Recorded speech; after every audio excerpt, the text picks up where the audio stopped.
A storm raged over London that April night. The streets of Shoreditch were practically deserted, save for the occasional rideshare driver still braving the flooded roads.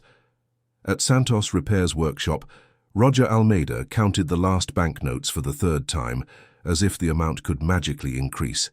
£1,500 at exactly the cost of Mum's medicine, he mumbled to himself, tucking the money into the pocket of his faded jeans.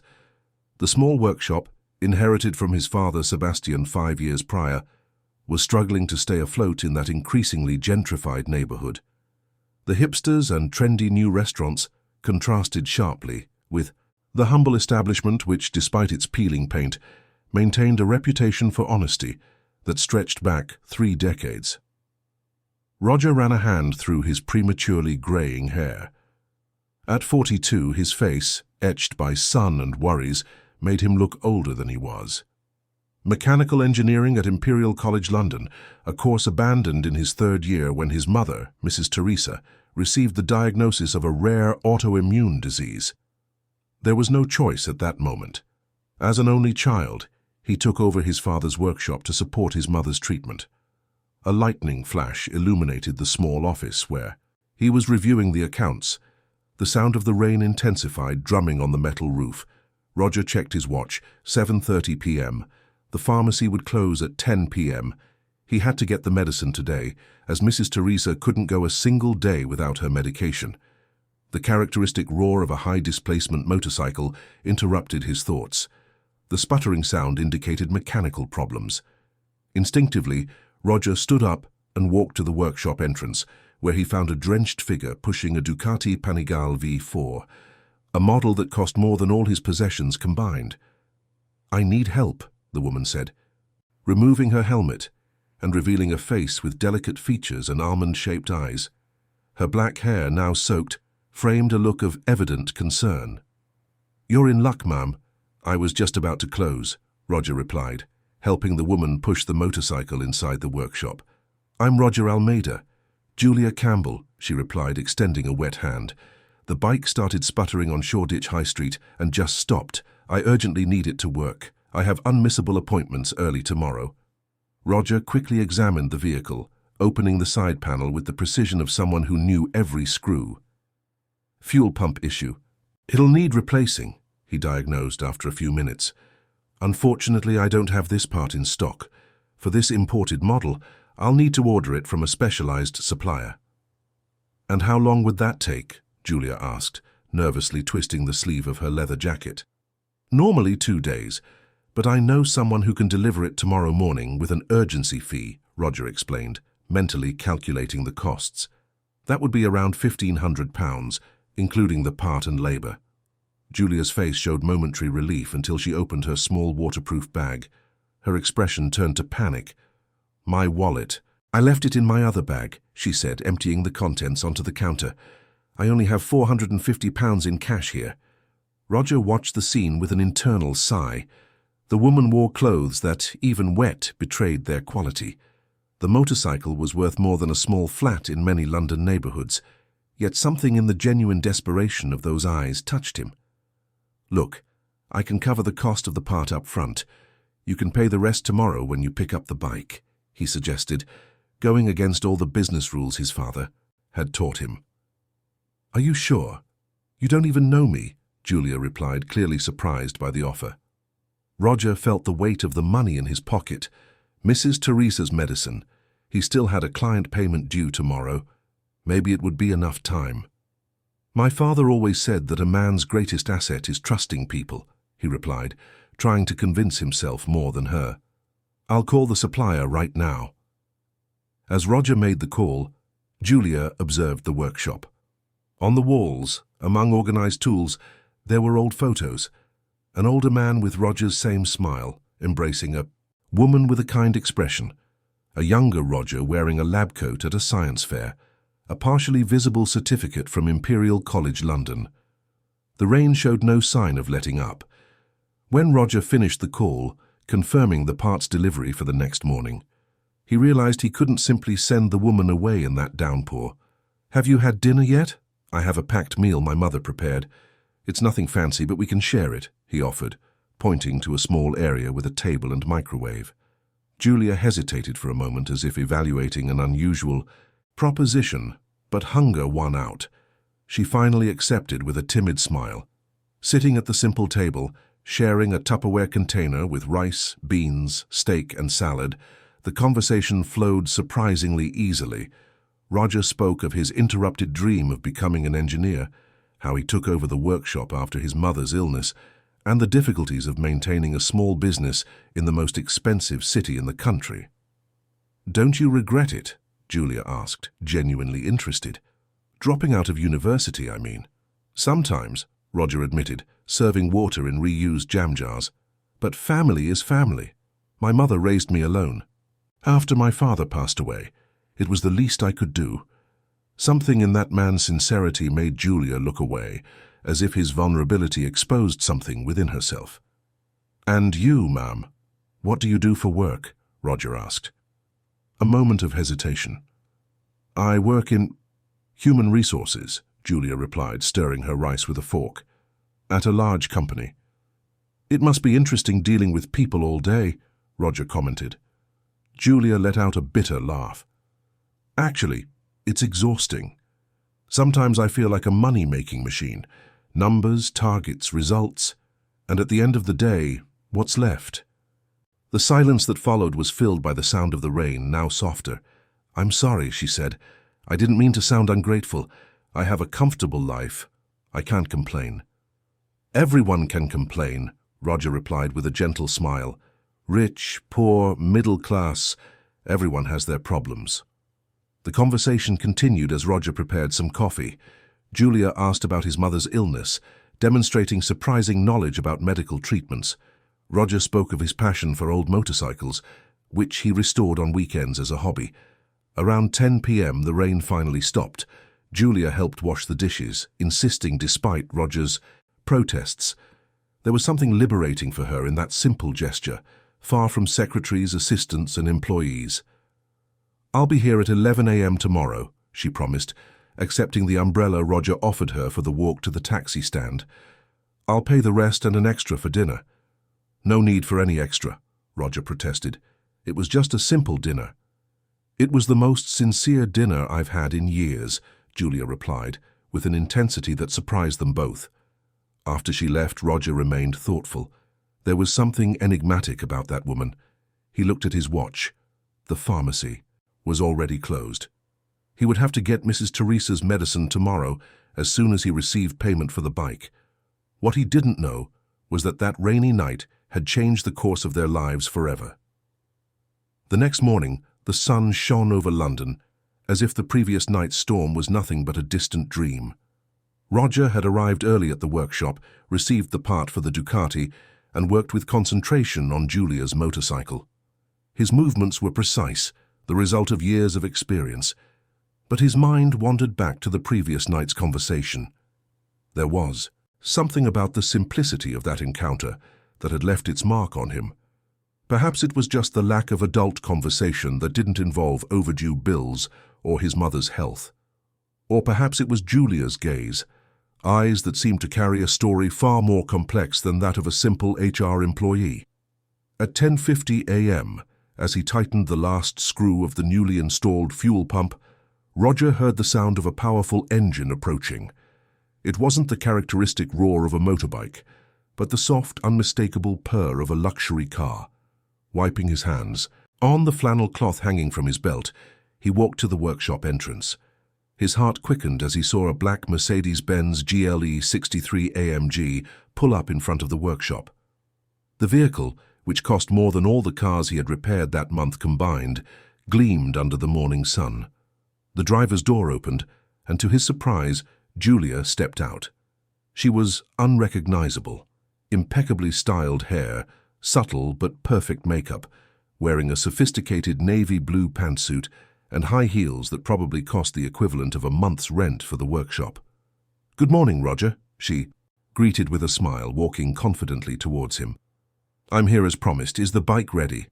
Roger felt as if he had been punched in the stomach. His expression must have betrayed him, for Julia's smile faltered. "Yes, it's ready," he replied, indicating the Ducati with a gesture. "I replaced the fuel pump and checked the entire system. You won't have any more problems.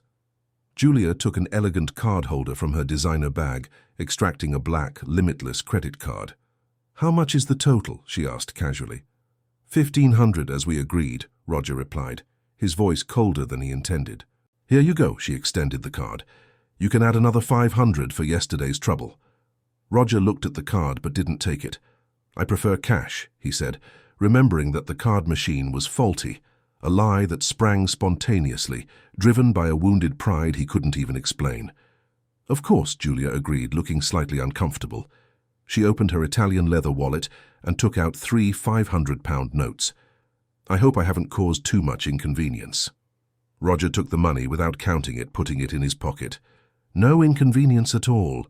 It's part of the job, he replied, handing her the motorcycle keys.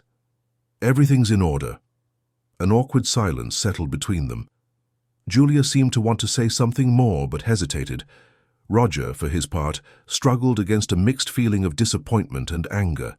He felt betrayed, as if he had shared his life and his difficulties with someone who was secretly mocking him behind a polite smile. Roger, Julia began. You don't need to explain anything, he interrupted, turning back to his tools.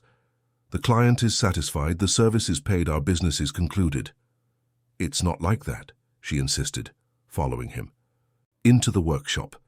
Please let me explain. Roger turned abruptly. Explain what? That you lied about who you are? That while I was sharing my simple dinner and talking about the difficulties of paying for my mother's medicine, you were probably internally laughing at my naivete? I would never laugh at you, Julia exclaimed, her voice trembling. What happened yesterday was real to me, perhaps the most real part of my life in a long time. Real? Roger questioned sarcastically. What exactly was real? Is your name really Julia? Do you really work in HR, or was that also part of the rich lady's game, wanting to see how the common folk live? The words hit Julia like arrows. Her eyes welled up, but she maintained an upright posture, taking a deep breath before replying. My name is indeed Julia. Julia Campbell Montague. And no, I don't work in HR, she admitted.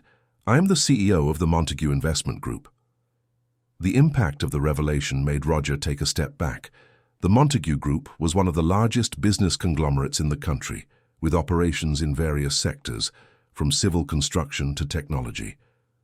Yesterday I went for a motorcycle ride after a particularly stressful day, she continued. I needed to clear my head, to feel something different from the weight of my responsibilities. When the bike broke down and I came into your workshop, I saw an opportunity to just be a normal person for a few hours. Roger crossed his arms, still defensive. And why the lie? Because when people find out who I am, everything changes, Julia replied, sitting on a stool near the workbench. Suddenly, I'm no longer a person, I'm a position, an asset, a useful connection. Nobody sees me anymore, Roger. They only see what they can get from me. There was a genuine vulnerability in her voice that made Roger hesitate in his indignation. Last night, while we ate that simple food and talked, she continued, I should have been in a board meeting discussing a multi-million-pound merger. I cancelled everything by message, invented a medical emergency just to stay there, being treated as an ordinary person, not as the heiress of the Montague Empire. Roger slowly uncrossed his arms, processing the revelation. Do you really expect me to believe that? That a billionaire CEO preferred to eat a packed meal in a workshop over closing multi-million-pound deals? Julia smiled sadly. Money buys comfort, security, options, but it doesn't buy sincerity. Yesterday you offered me help without knowing who I was, shared your simple food, shared your story. Do you know how long it's been since someone cared about me as a person, and not as Dr. Montague? The silence returned, denser now. Outside, the city noise continued. Honking, voices, urban life at its frantic pace. Inside the workshop, however, time seemed suspended between two worlds that, against all odds, had collided. Why come back? Roger finally asked. Why not just send someone to pick up the bike and pay the bill? Because what happened yesterday was important to me, Julia replied simply, and because, even knowing it would be difficult, I needed to be honest with you. I owed you that after your kindness." Roger ran a hand through his hair, a gesture that betrayed his internal conflict. Part of him wanted to send that woman away, to return to his world of real people, of concrete problems. Another part, however, recognized the loneliness in her eyes, the same loneliness he saw in the mirror every morning. "I don't know what to say," he admitted. "You have an empire to manage, and I have a workshop to run and a sick mother to care for. Our worlds are completely different." "Different worlds can meet," Julia argued, standing up from the stool. "Can we start over? No lies this time. I'm Julia Campbell Montague. I'm 38. I run a company I mostly detest, and yesterday I had the best night in years eating a simple packed meal in a mechanic's workshop." She extended her hand, a formal gesture that contrasted with the intimacy of her confession. Roger hesitated for a long moment, evaluating everything that handshake could mean, all the complications, all the social divides, all the possibilities. Roger Almeida, 42, a mechanic who dreamed of being an engineer and who apparently serves an unforgettable packed meal, he finally replied, accepting the handshake. The touch lasted longer than necessary, sealing a silent agreement between them. An agreement to explore that improbable connection, to see beyond appearances and circumstances. "By the way," Roger said, letting go of her hand, "I need to go to the pharmacy now to buy my mother's medicine. The money you just paid me was for that." "Can I come with you?" Julia asked, surprising them both with the spontaneity of the request. Roger looked at the luxurious Mercedes parked in front of the workshop, then at the elegant woman who seemed out of place in that environment of grease and tools. "Are you sure?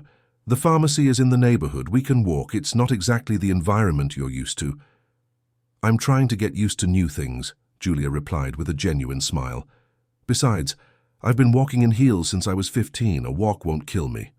Roger smiled back, picking up the keys to lock the workshop. "Welcome to my world, then. No luxuries, no chauffeurs, no air conditioning." "Sounds perfect," Julia replied, as they walked out together onto the sunny Shoreditch pavement, beginning a journey neither of them could have predicted. In the following weeks, London witnessed the improbable, the cautious rapprochement between two worlds that rarely touched in the segregated metropolis. Julia began frequenting the workshop regularly, always in the late afternoon, when the rush subsided. Her visits, initially disconcerting for Roger's employees, soon became part of the routine. Leo, the 19-year-old apprentice, was the first to get used to the businesswoman's presence. "Mrs. Julia has arrived," he would announce casually, as Julia parked her car, now a less flashy though still luxurious model, at the workshop entrance. "I'm not Mrs. anything here," she would always correct with a gentle smile, as she hung up her blazer and rolled up her shirt sleeves to help organize tools or simply observe the work being done. It was on one of those afternoons, almost a month after their encounter in the storm, that Julia finally met Mrs. Teresa. Roger had been reluctant to introduce them, fearing a cultural clash, but an unexpected flu his mother caught precipitated the meeting. "I need to stop by my mum's house before we go out," Roger explained that Thursday as he closed the workshop. The plan was for them to have dinner at a traditional British gastropub in the city centre, a middle ground between Julia's sophisticated culinary world and the simpler places Roger frequented. "No problem," Julia replied, as they headed for the small townhouse 3 blocks away. "I'm finally going to meet the famous Mrs. Teresa. I'm nervous." Roger chuckled, surprised. "You negotiate multi-million-pound mergers, and you're nervous about meeting a 68-year-old bedridden lady?" Julia shrugged. "Numbers are easy. People who matter to someone who matters to me. That's a different story." The phrase hung between them as they climbed the steps of the simple yet well-maintained townhouse. The implicit affirmation that Roger mattered to her did not go unnoticed, causing a comforting warmth in the mechanic's chest.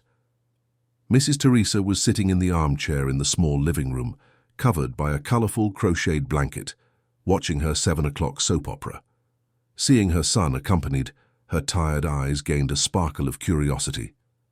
"Mum, this is Julia Campbell," Roger introduced, deliberately omitting the surname Montague. "The lady whose bike broke down in the storm, remember I told you?" "Of course I remember. My son hasn't stopped talking about you," Mrs. Teresa replied, with the direct frankness of the elderly, making Roger blush instantly.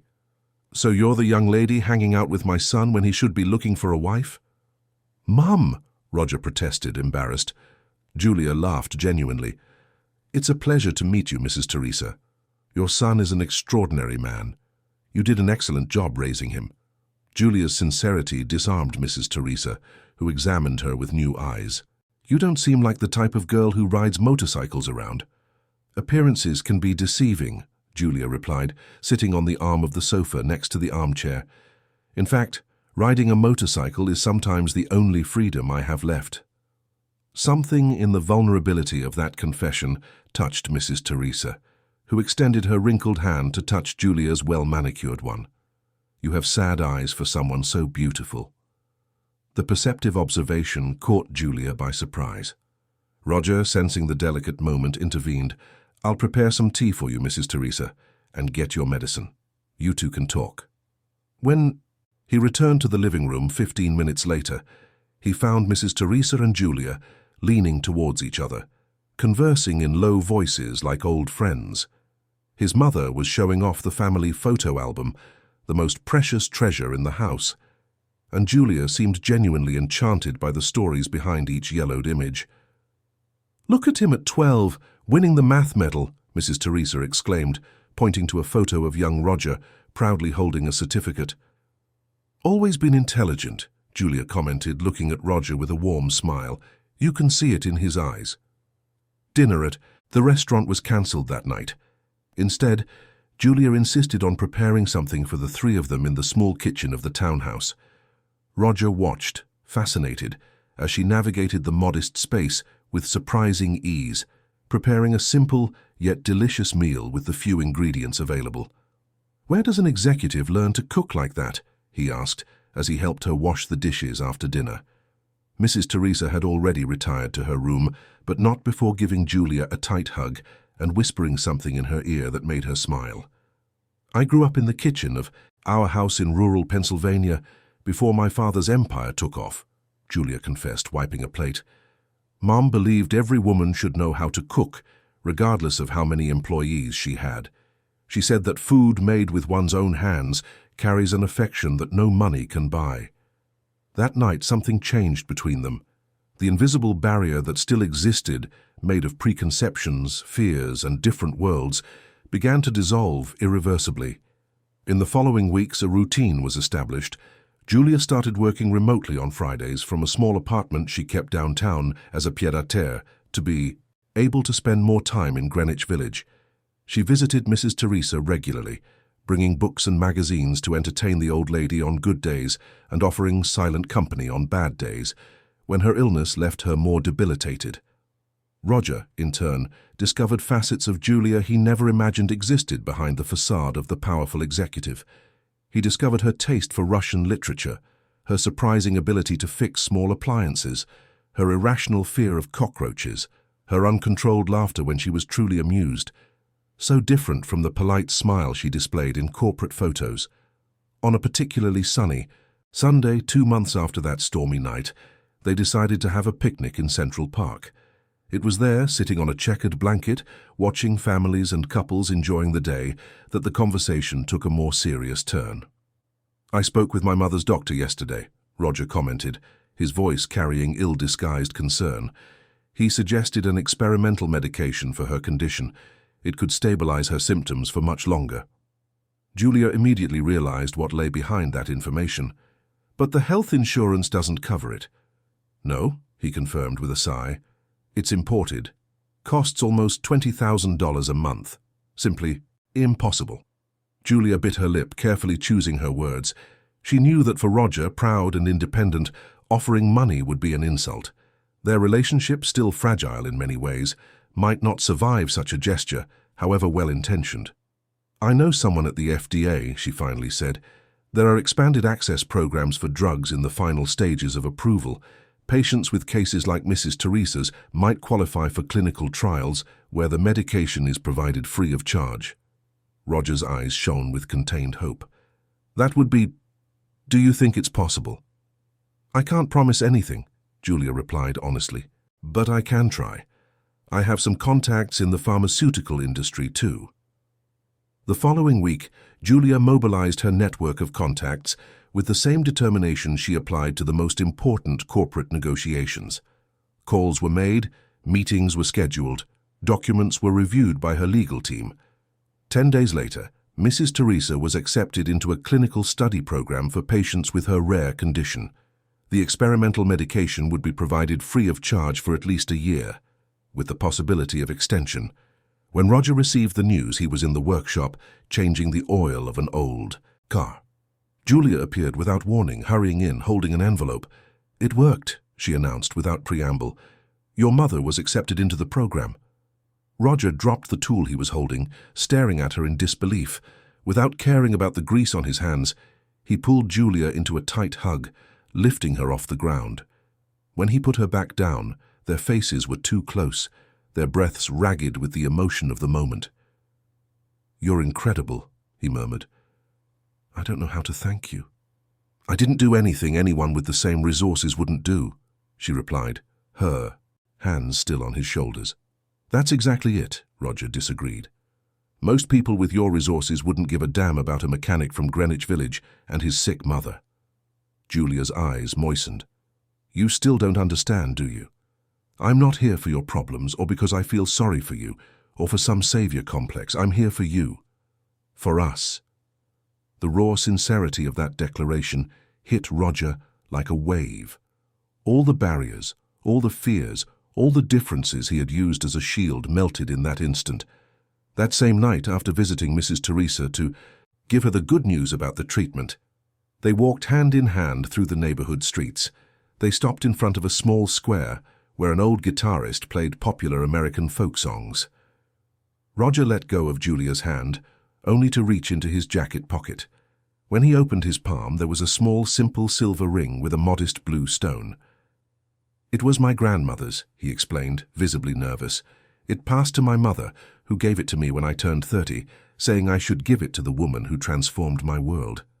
Julia looked at the ring, then at Roger, unable to hide her surprise and emotion.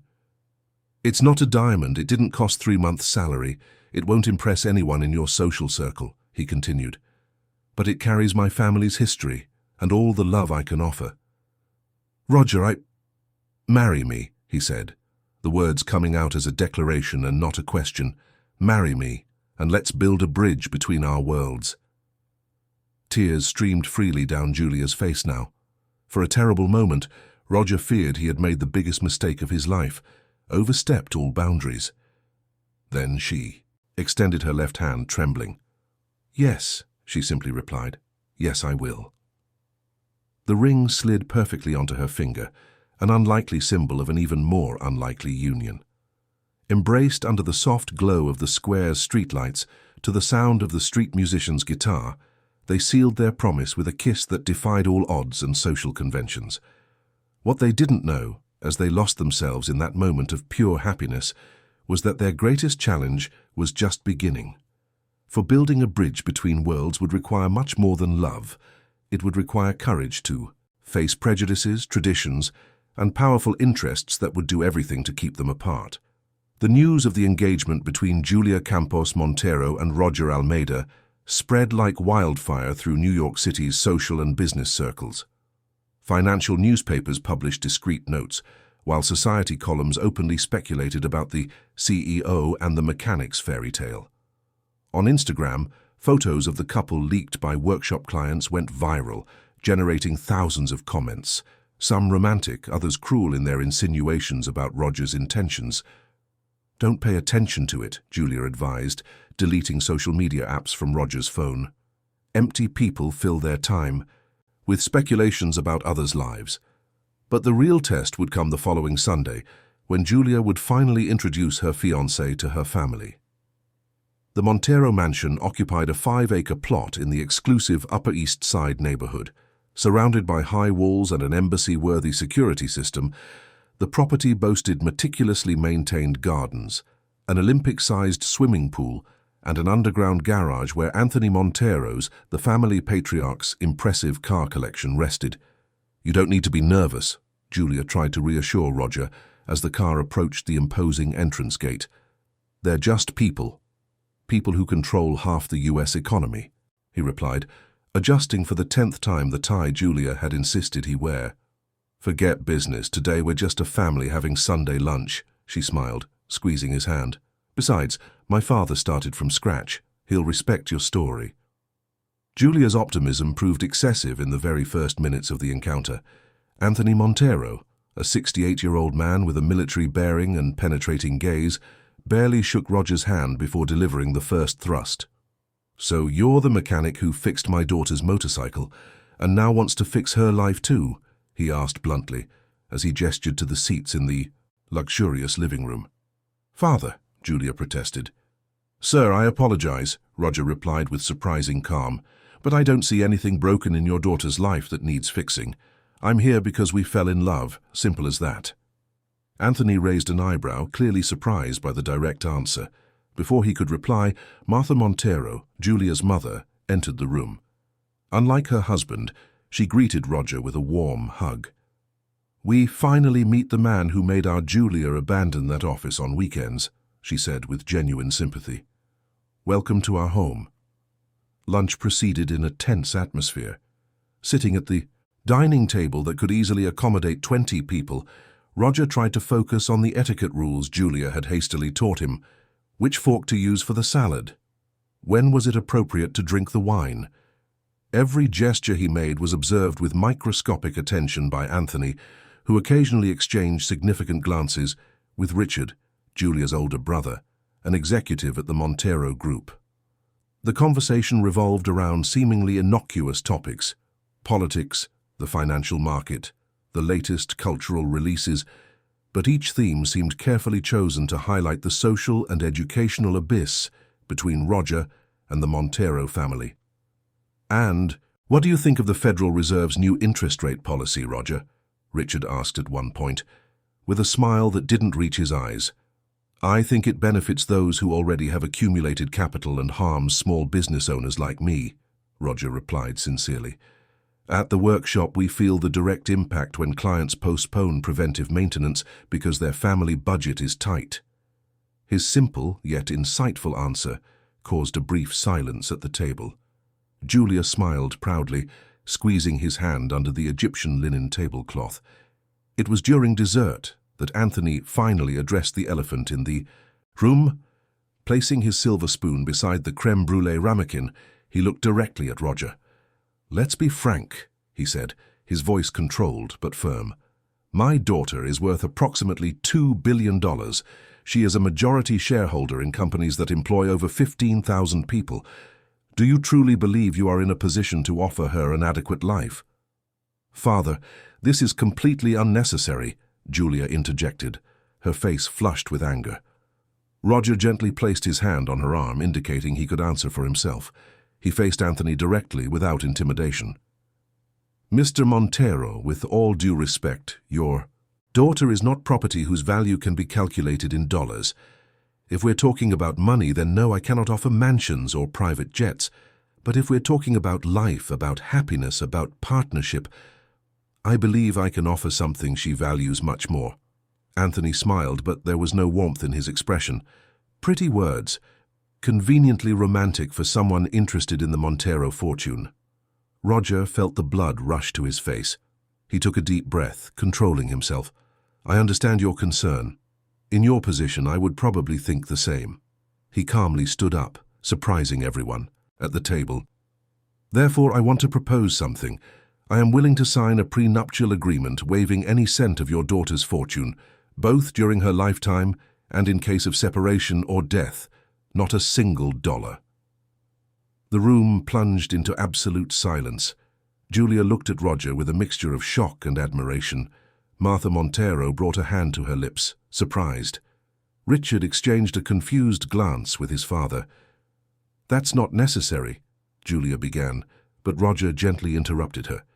"It is, my love, it's necessary so your family understands that I am not with you for money, for status, or for anything other than what we feel for each other." Anthony studied Roger with new interest, like a scientist re-evaluating a sample that exhibited unexpected behavior. A noble gesture, the patriarch finally conceded. But words and papers are easy. Character is proven by actions over time. I am willing to prove my character in any way you deem appropriate, Roger replied, still standing. A calculated smile appeared on Anthony's lips. In that case, I have a proposal. Work at the Montero Group for 6 months. Receive proper training. Understand how the business world works. Prove your worth beyond the workshop.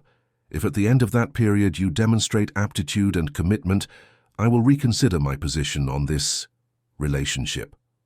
Father, this is absurd, Julia protested, standing up as well. You can't treat my personal life like a corporate hiring process. I accept, Roger replied before she could continue, with one condition, that during this period our relationship be respected and no interference be made. Anthony extended his hand. We have a deal then.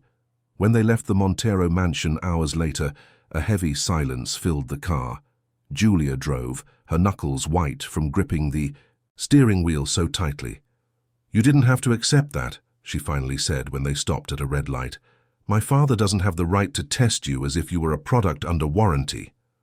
Roger looked out the window, observing the passing city. A New York City of brutal contrasts where parallel worlds rarely intersected. He's right on one point, he replied thoughtfully. Our worlds are very different. If we want to build a life together, I need to understand your universe just as you have strived to understand mine. But working at the Montero Group, under my father's supervision, he'll do everything to humiliate you to prove he was right. Perhaps, Roger conceded with a small smile, or perhaps I'll surprise him. The transformation began the following week. First, it was the wardrobe. Julia took Roger to a traditional tailor in downtown, where he was measured and fitted for suits that cost more than 6 months of the workshop's rent. Then came the intensive classes, corporate behavior, basic finance, business English, taught by private tutors discreetly hired by Julia. The workshop was left in the care of Leo, the apprentice promoted to manager, with Roger supervising only on weekends. Mrs. Teresa, now responding well to the new treatment, observed her son's transformation with a mixture of pride and concern. You look like an executive, but your eyes are sad, she commented, when Roger appeared in her room wearing an impeccable navy blue suit on the morning of his first day at the Montero Group. It's just the beginning, Mum, he replied, adjusting his tie. Sometimes we need to step out of our comfort zone to grow. The Montero Group occupied the top 10 floors of an imposing skyscraper in Midtown Manhattan, the financial heart of New York City. As part of the test, Roger was assigned to the operations department, starting as a junior analyst, a position normally held by recent graduates 20 years his junior. The first few months were brutal. Roger worked 16 hours a day, dividing his time between corporate learning and quick visits to the workshop to ensure everything was running smoothly. Weekends, previously dedicated to Julia and Mrs. Teresa, now included hours studying reports and preparing for the following week. His direct supervisor, a 28-year-old MBA personally appointed by Anthony Montero, seemed determined to find flaws in his work. The most tedious and impossible tasks were systematically directed to his desk, while opportunities for prominence went to other analysts. He's trying to break you, Julia observed during a rare dinner alone, 3 months after the experiment began. You look exhausted. Roger didn't deny it. Deep dark circles marked his once tanned face, now pale from lack of sun. His hands, once calloused from physical labor, now only bore the red mark of a pen between his index and middle fingers. It's not just the tiredness, he admitted, idly playing with the food on his plate. It's the feeling of not belonging. I spend the whole day talking about spreadsheets, indicators, resource optimization, and I wonder what real difference it makes in people's lives. You miss the workshop, Julia stated, not as a question, but as an evident truth. I miss seeing the concrete result of my work, of fixing something broken and returning it functioning, of knowing I helped someone get home safely. He sighed, running a hand through his now meticulously cut hair. At the workshop I was sure of my value. At the Montero Group I'm just another expensive suit trying to impress people who don't care about me. Julia observed the man in front of her, the man who had sacrificed his authenticity to prove his love, The external transformation was impressive, but the internal cost was visible. The sparkle in Roger's eyes, that spark of passion that had captivated her, was gradually fading. That night, as Roger slept exhausted beside her, Julia made a decision. She would not allow her father to destroy the spirit of the man she loved just to prove a point. There was another way, one that would allow Roger to maintain his essence while navigating the corporate world. The next morning, without informing Roger, Julia requested a private meeting with her father. For 2 hours, they remained locked in Anthony's private office on the top floor of the building. When the door finally opened, the assistants noticed something unusual. Anthony Montague was smiling, a genuine smile, not the usual calculated smirk he displayed during successful negotiations. That same afternoon, Roger was called to the CEO's office. Upon entering the imposing room, he found not only Anthony, but also Julia, Richard, and 2 other board members. "Mr. Almeida," Anthony began formally, "it has come to my attention that your talents are being underutilized in your current department." Roger cast a confused glance at Julia, who maintained a neutral, professional expression. "We received an interesting proposal this morning," the patriarch continued, "regarding how your specific expertise could be better utilized within the group." "I don't understand, sir," Roger replied cautiously. Anthony gestured to Julia, who stepped forward, taking charge of the meeting like the confident executive she was. "The Montague Group has always invested in corporate social responsibility," she explained, distributing folders to those present. "However, our current programs lack real, measurable impact." She opened the folder in front of Roger, revealing a meticulously elaborated project. "We propose the creation of a new department, the Montague Technical Academy, a vocational training center for low-income youth, focusing on mechanics, electronics, and new technologies." She paused, meeting his eyes. "And we would like you to lead it." Roger looked at the documents before him, astonished. Architectural blueprints, budgets, timelines, preliminary curricula, a complete project that perfectly combined his technical knowledge with the group's corporate structure. "The idea is to start with a pilot unit," Julia continued professionally, as if presenting to any other executive.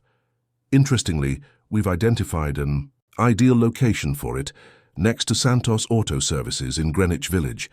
The proximity would allow the garage to be used as a practical environment for students, creating a seamless integration between theory and application." Roger's eyes welled up, but he maintained his composure.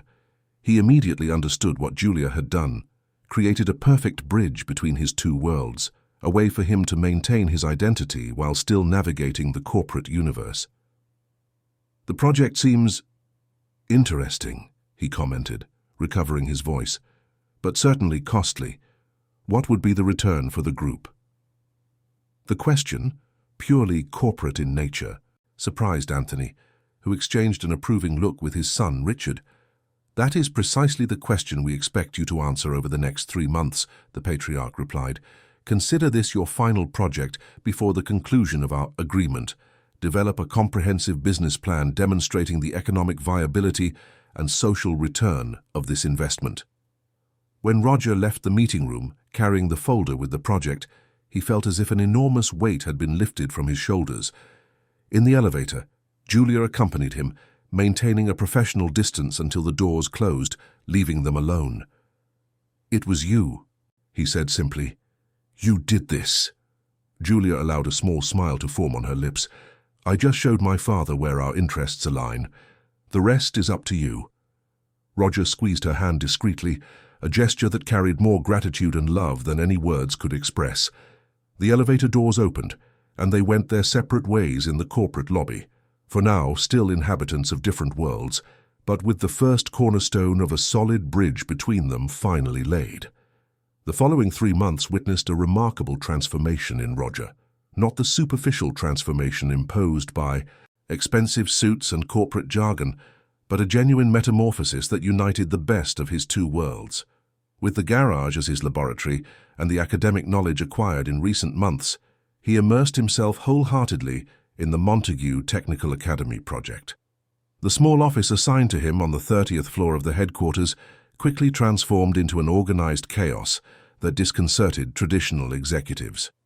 Between financial reports and ROI projections, there were disassembled engine parts, prototypes of educational tools, and photos of young people from the community who could benefit from the program.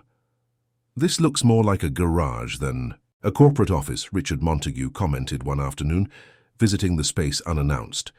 Roger, who had his sleeves rolled up as he disassembled an electronic injection system on his workbench, smiled without embarrassment. "That's precisely the secret," he replied, inviting his brother-in-law to sit down. "I'm not just creating a theoretical training center, but a true environment for practical innovation." To Roger's surprise, Richard showed genuine interest in the project. As the group's financial director, his initial concern was purely numbers-related, but as Roger explained the concept behind the academy, his eyes gleamed with an excitement rarely seen in budget meetings. "My father would never admit it," Richard confessed as he examined the preliminary architectural plans. "But he started this way, disassembling engines in a garage in Shoreditch.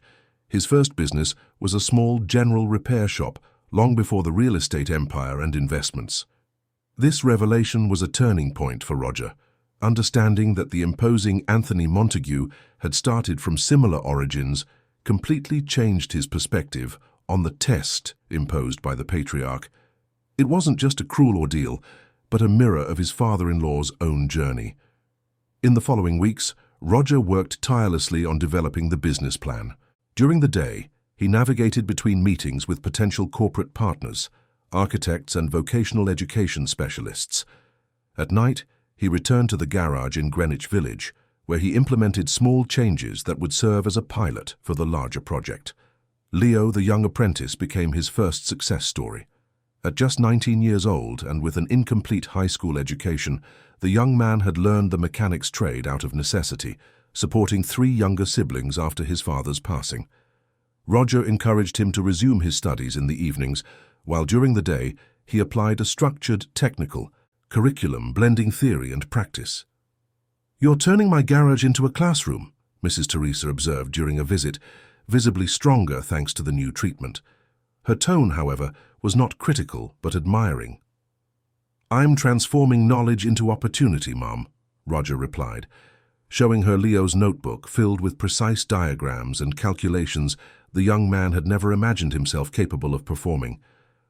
As the project took shape, Julia maintained a strategic professional distance. As CEO, she couldn't be seen openly favoring her fiancé's project, but she provided valuable guidance during their private moments together. "You need to think beyond technical training," she suggested during dinner at her apartment. "What else do these young people need to truly transform their lives?" This question led Roger to expand the original scope.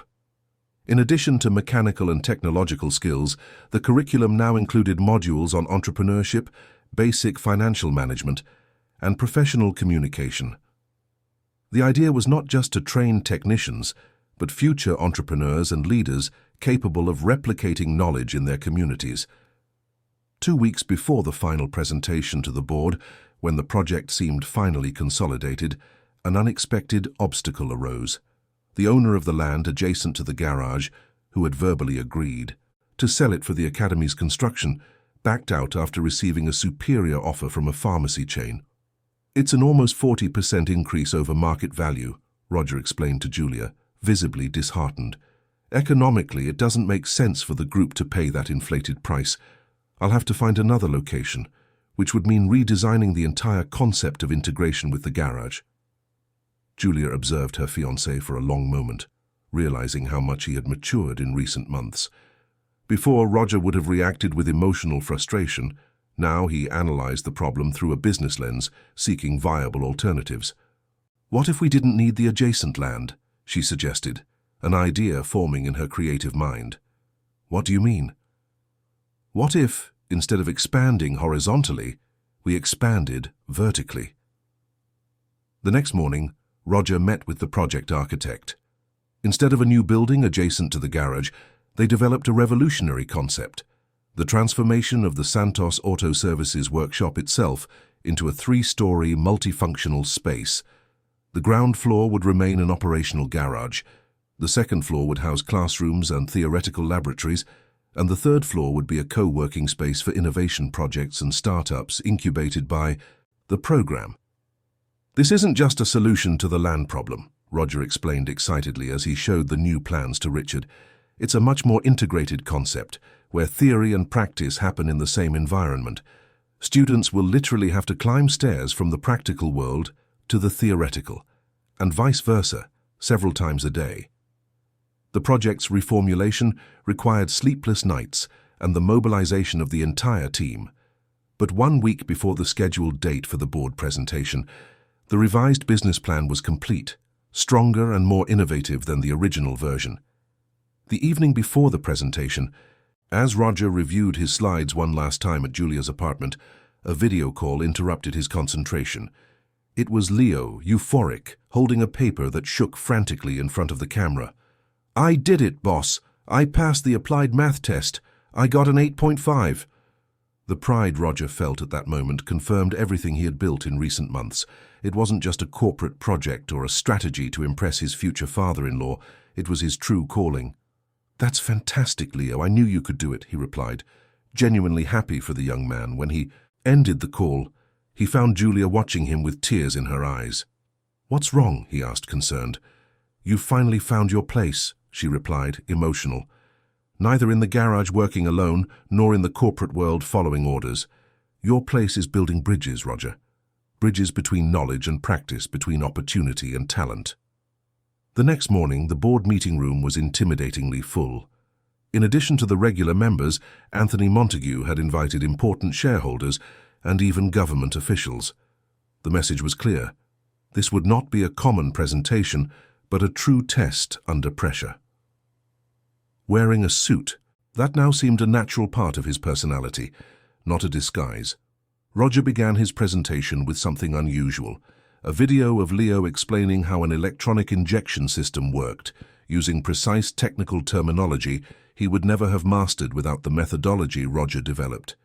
"Ladies and gentlemen," he began after the video, "what you have just seen is the true product that the Montague Technical Academy will offer: transformation through applied knowledge." Over the next 30 minutes, Roger presented not only numbers and projections, but a complete vision that united social responsibility, educational innovation, and most importantly, financial sustainability. The project included partnerships with automakers that would provide equipment in exchange for well-trained professionals, maintenance contracts with corporate fleets that would be serviced by supervised students, and even a program for developing technological solutions for urban mobility. When he reached his conclusion, the silence in the room was palpable. Roger knew he had presented a solid project, but he was also aware that Anthony Montague's scrutiny would go beyond the numbers. "Impressive," the patriarch acknowledged after a long moment. "But I have a fundamental question. Why should the Montague Group invest millions in technical training when we can achieve much greater returns from traditional investments? What is the real benefit to our shareholders?" It was the question Roger had anticipated, the final test, the opportunity to demonstrate that he understood both the world of business and social value. "Mr. Montague," he replied with quiet confidence, "firstly, the numbers I presented show an ROI of 12% per year after the third year of operation, comparable to many of the group's traditional investments. But the true value goes beyond financial statements." He walked to the panoramic window, from which he could see the city of New York in all its contradictory grandeur, mirrored skyscrapers sharing the horizon with sprawling tenements. The United States produces thousands of college graduates each year, but faces a critical deficit of qualified technical professionals. This shortage not only limits the country's economic growth, but also perpetuates social inequality by restricting opportunities for economic mobility. He turned back to the board, now completely engrossed in his argument. By investing in the Montague Technical Academy, the group is not only creating a new, potentially profitable business arm, but is strategically positioning itself in a sector fundamental to the country's future. We are building social and human capital, strengthening communities that, in turn, will become more prosperous consumers and more capable citizens. He paused strategically before delivering his final argument. But beyond all that, there's something that cannot be quantified in spreadsheets: the legacy. What does the Montague Group want to leave for future generations? Just a few more commercial buildings and quarterly dividends? Or real transformation in the lives of thousands of young people who, just like you at the beginning of your journey, only need an opportunity to show their worth? The silence that followed was broken by something unexpected: applause. Not from Julia or Richard, who maintained professional neutrality, but from Martha Montague, who had discreetly entered the back of the room during the presentation. Anthony looked surprised at his wife, who rarely participated in corporate meetings. She held his gaze with an expression that blended defiance and pride. "This young man understood what has always been the true purpose of the Montague Group, Anthony," she said, with a firm voice. "Not just accumulating wealth, but creating significant value. That's what you promised me when we started, remember? When you fixed engines in Shoreditch and dreamed of building something that would last for generations." Martha's words touched something deep within the patriarch. His severe demeanor softened slightly as he looked at Roger with new eyes, not as the mechanic who dared to aspire to his daughter's hand, but as a reflection of his own past, of his own journey. "The board will deliberate on the project and communicate its decision in 3 days," he announced formally, maintaining his composure. But before Roger left the room, he added something surprising. "Regardless of the outcome, you have proven your worth, Almeida, not just as a businessman but as a man of principles." As he left the meeting room, Roger found Julia in the corridor, maintaining the professional distance they had agreed upon within the corporate environment. However, her eyes communicated everything that words could not express at that moment: pride, admiration, love. "Did I succeed?" he asked in a low voice as they walked towards the elevators.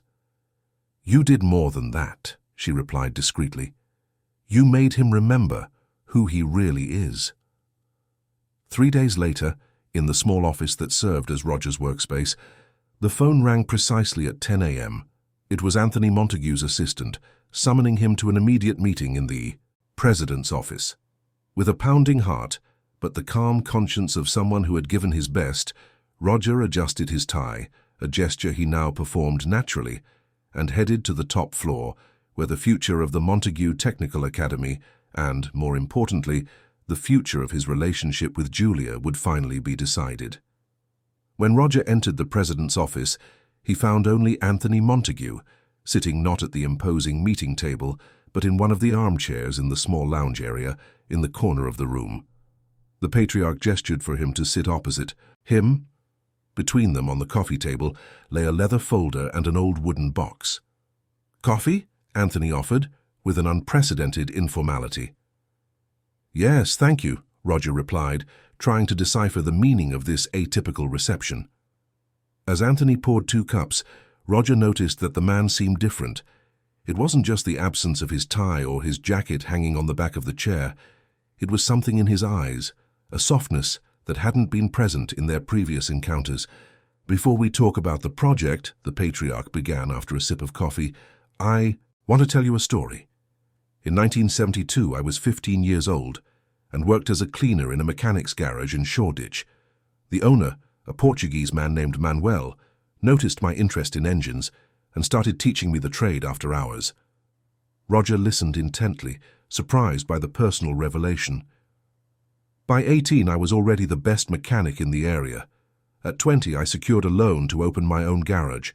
At 25, I transformed it into a small auto parts factory, and by 30, when I met Martha, I already had my first real estate venture." Anthony opened the wooden box, revealing old, carefully preserved tools. "These were my first tools. Manuel gave them to me when I opened my business. I kept them as a reminder of where I came from. Your son mentioned something about your beginnings, but I didn't imagine it had been so—" Roger searched for the right word. "Humble?" Anthony completed with a rare smile. "Most people don't know. I prefer it that way. In the business world, the image of solidity is worth more than the story behind it." He closed the box with almost reverential care before continuing. "When Julia introduced you to us, I only saw the mechanic who, in my view, wanted a shortcut to wealth. It was prejudiced and unfair. I couldn't see in the man before me the same drive, the same grit that propelled me forward. Anthony pushed the leather folder towards Roger. The board has unanimously approved the Montague Technical Academy project. Congratulations. Roger opened the folder, finding the official documents with the necessary signatures and the implementation schedule starting in just 30 days. It was an unequivocal professional victory, but he still awaited the personal part of the decision. As if reading his thoughts, Anthony stood up and walked to the window, contemplating the city for a moment before turning back to Roger. As for the other matter, your relationship with my daughter, I have spent these past 6 months observing not just your professional performance, but your character. I saw how you treated employees at all levels with the same respect, how you maintained your integrity even under pressure, how you remained true to your roots while embracing new knowledge. He paused as if carefully weighing his next words. More importantly, I saw my daughter truly happy for the first time in many years. Julia had always been brilliant, determined, a perfectionist, qualities that led her to the top of the corporate world, but which also isolated her as a person. With you, she rediscovered parts of herself she had lost along the way. Roger felt a lump in his throat. After months of trials, that recognition meant more than any corporate approval. Therefore, Anthony concluded, extending his hand, as a father, not as the chairman of the group, I give my blessing to the marriage without conditions or reservations. The handshake sealed not just the formal approval, but the beginning of a new relationship between the two men. When Roger stood to leave, Anthony surprised him with a brief but genuine hug. Welcome to the family, Roger. The news of the project's approval and the wedding blessing was met with tears of joy by Julia, who was anxiously waiting in Roger's office. The embrace they shared there, surrounded by architectural blueprints and financial reports, symbolized the perfect union of the worlds they had built together. In the following weeks, the couple's life transformed into a whirlwind of preparations. While the workshop renovation work began, Roger and Julia immersed themselves in wedding plans, which were set to happen in 3 months. I want something that represents who we truly are, Julia insisted during a meeting with the event planner suggested by her mother. Neither unnecessary ostentation nor artificial simplicity, a true balance between our worlds. They found this balance in a surprising venue, the Royal Heritage Museum, recently restored with its neoclassical gardens and historic architecture, a space that honored memory and tradition, important values for Roger, while offering the timeless elegance that reflected Julia's natural sophistication. The guest list also represented this fusion. Montero Group, executives side by side with workshop mechanics, socialites who frequented magazine columns, sharing tables with residents from the neighborhood where Roger grew up. University professors who agreed to join the academy's faculty, chatting animatedly with young apprentices eager for the opportunity to study. For Mrs. Teresa, whose health had considerably improved thanks to experimental treatment, the wedding preparations brought new energy. She actively involved herself in choosing the menu, insisting on the inclusion of traditional Yorkshire dishes that she had taught Julia to prepare during their afternoons together. I never imagined I'd live to see my son married to such a special young woman, Mrs. Teresa confided to Martha Montero during an afternoon tea at the Montero mansion, a gathering that had become a weekly ritual between the future mothers-in-law. The bond between the two women, so different in origin, yet so similar in fundamental values, was one of the most beautiful transformations that accompanied the young couple's union. Martha found in Teresa a sincere friend, free from the hidden agendas and interests that usually permeated her social relationships. Teresa, in turn, gained a confidant who understood the complexities of raising children determined to follow their own paths. Meanwhile, work on the workshop progressed at an accelerated pace. The architectural project that would transform the simple warehouse into a cutting-edge educational space retained original elements of the structure, preserving the site's history while preparing it for a new chapter. During weekly visits to the construction site, Roger and Julia monitored every detail, often suggesting adaptations that would better serve the integration of theory and practice. "I've never seen my daughter so involved in a project," Anthony commented after one of these visits, while having a simple coffee at the corner diner with Roger, another ritual that had been established between them. "Not even when we launched the group's technology division. It's because this project has soul, not just strategy," Roger replied. "Julia has always been brilliant in business, but here she can connect that with real, tangible impact." Anthony nodded thoughtfully. "You know, when I started, I had that same passion. I wanted to change the world, create opportunities. Somewhere along the way, the numbers started to matter more than people." "It's never too late to reconnect with that original purpose," Roger suggested, surprising himself with the naturalness with which he now advised the powerful businessman. On the morning of Suwai, the wedding, London awoke to an exceptionally blue sky, a rarity in the metropolis usually covered by a haze of pollution. Roger interpreted the phenomenon as a sign of heavenly approval for the improbable union they would celebrate that day. The ceremony, held in the museum gardens, was a spectacle of elegance and emotion. Julia, walking beside her father on the white carpet that cut across the immaculate lawn, wore a dress that, like everything in her new life, represented the perfect fusion of worlds, created by a renowned designer, but incorporating artisanal lace made by a women's cooperative. From inner-city neighborhoods, part of the network of social projects the Academy would begin to support. Roger waited for her under an arch of native flowers, wearing an impeccable suit that now seemed as natural as the workshop t-shirts he used to wear. Beside him, as best man, was Leo, no longer just the apprentice but the official workshop manager and first confirmed instructor for the Academy. The vows they exchanged, written by themselves, moved even the most skeptical guests about the union. They spoke not only of love but of mutual respect, continuous learning, of building bridges between different realities that together formed a more complete picture of British society. "You taught me that real value isn't measured in figures, but in impact on people's lives," Julia declared, her voice firm despite the tears shining in her eyes. "And you showed me that dreaming big isn't a privilege of the few, but a right of all who have the courage to transform obstacles into stepping stones," Roger replied, holding her hands as if they were the most precious thing in the world. The reception that followed was, like everything related to that couple, a perfect balance between sophistication and warmth. From gastronomy to music, every element had been carefully chosen to celebrate British diversity and build bridges between worlds that rarely met. It was during this celebration that Anthony Montero surprised everyone with an unscheduled announcement. Asking for the guests' attention, the patriarch revealed that the Montero Group was establishing a social investment fund of 100 million to replicate the Technical Academy model in other regions of the country. "This fund will bear the name of Teresa Almeida," he declared, looking respectfully at Roger's mother, who blushed intensely beside him. "A woman who, with limited resources but boundless love, raised the man who today becomes part of our family and inspires us to be better." The applause that followed definitively sealed the union not just of two individuals, but of complementary worldviews. 3 months after the wedding, the couple's life had found its own rhythm.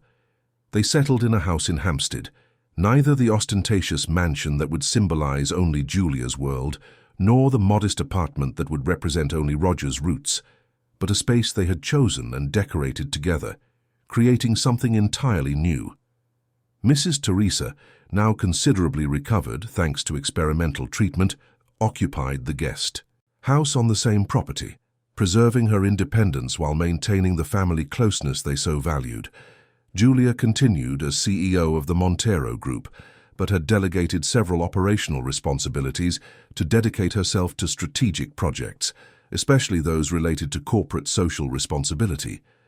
Roger divided his time between directing the Academy, which was preparing to inaugurate its first class, and occasional participation in board meetings, where his unique perspective brought innovative approaches to traditional issues.